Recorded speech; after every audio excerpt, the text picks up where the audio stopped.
합니다.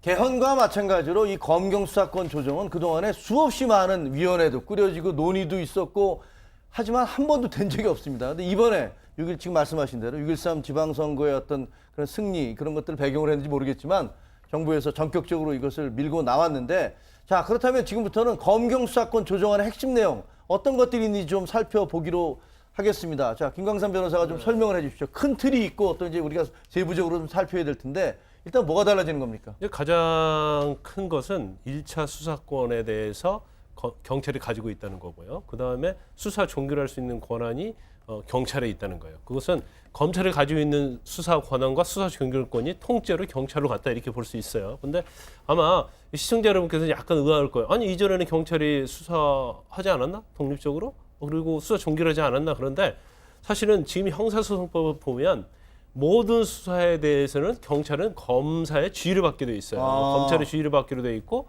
그 다음에 수사 종결권이 없습니다. 왜냐하면 일부 아주 자잘한 사건에 대해서는 내사 종결을 할 수 있는데 입건이 되고 정식적인 수사한 대상 그 사건은 모두 검찰에 송치게 돼 있고 기소 여부, 불기소 여부는 검찰이 결정으로 돼 있었어요. 모든 사건을 다 검찰로 넘겨야 된다 그렇죠, 이거죠. 그렇죠. 그런데 지금은 검찰에 다 넘겨줄 필요가 없다는 거죠. 그리고 수사도 독자적으로 알아서 하고 그다음에 이 사건 자체는 기소할 필요가 없다고 하면 사실은 불기소로 그냥 종결을 시켜버리는 거예요.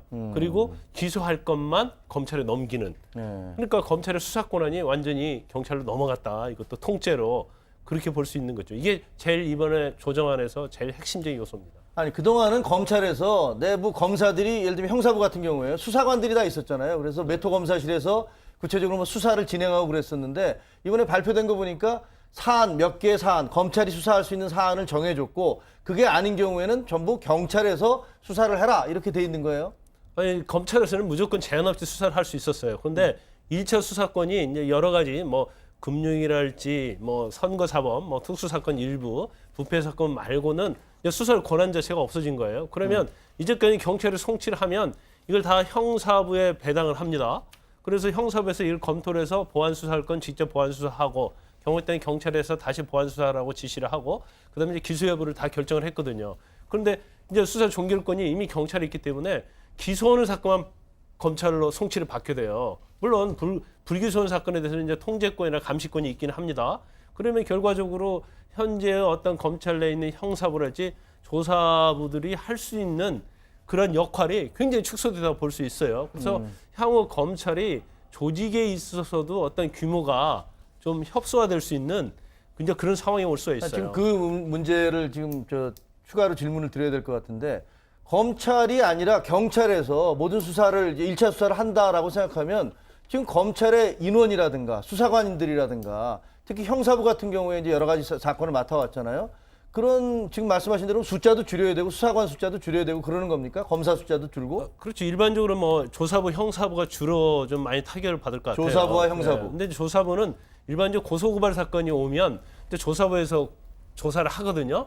그런데 고소고발 사건도 몇 개의 범죄 말고는 받지 못하게 돼 있어요. 그리고 직접적으로 고소고발을 검찰을 하면 그걸 경찰에 반드시 내리보내도록 돼 있단 말이에요. 근데 이 내리보내는 용어도 이제는 틀려요. 왜냐하면 서로 수직적 관계가 아니고 수평적 관계이기 때문에 이제 그러다 보면 사실 조사부나 형사부 기능이 상당히 축소될 수 있고 나중에는 이제 검사도 이렇게 지금 사건이 많아서 계속 검사가 증언되는 방향으로 갔었는데 여기에 이제 제동이 걸릴 가능성이 크다는 근데 거죠. 항상 문제는 악마는 디테일에 있다고. 그렇죠. 저는 오늘 발표 내용을 보면서 이게 충돌 지점이 한두 군데가 아니다라고 하는 것도 느낀 게 예를 들어서 지금 얘기 나온 것만 받아서 말씀을 드리면 1차 수사권의 대강은 경찰에 주는데 단 비리, 부패, 경제, 금융, 선거 이런 범죄는 검찰도 1차 수사권을 행사할 수 있고 만약에 검찰과 경찰이 동시에 수사하면 검찰이 우선권을 갖도록 한다. 자, 이렇게 했어요. 근데 여기서 화면에 보십니다만 검찰이 1차적으로 직접 수사할 수 있는 분야는 저렇게 돼 있습니다.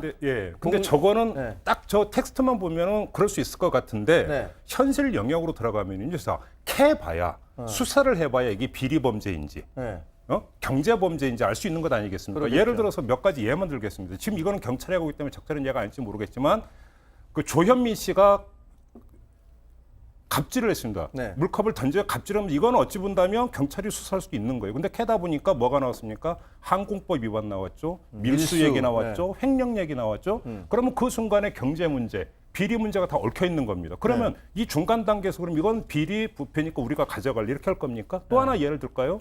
얼마 전에 예를 들어서 그 인테리어 리베이트 사건이 터졌습니다. 이건 생활 잡범이라고도 볼 수 있습니다. 근데 캐다 보니까 재벌가였고 또 정치자금 이우연 의원권도 있었고요. 재벌가에서 어떤 비자금 어떤 조성의혹까지 나왔습니다. 이러면 이건 전형적인 부패 비리 범죄입니다. 자, 제가 이걸 말씀을 드리는 이유는 뭐냐면 수사 초기 단계에서 수사권이 발동되는 그 단계에서 이거는 경찰 목, 이거는 검찰 목 이렇게 딱 나눠지지가 않는다라는 것입니다. 여기서 뭐냐면 검찰과 경찰이 끊임없이 1년 365일 충돌하고 갈등을 빚을 수 있는 소지가 너무나 다분하다라는 거예요.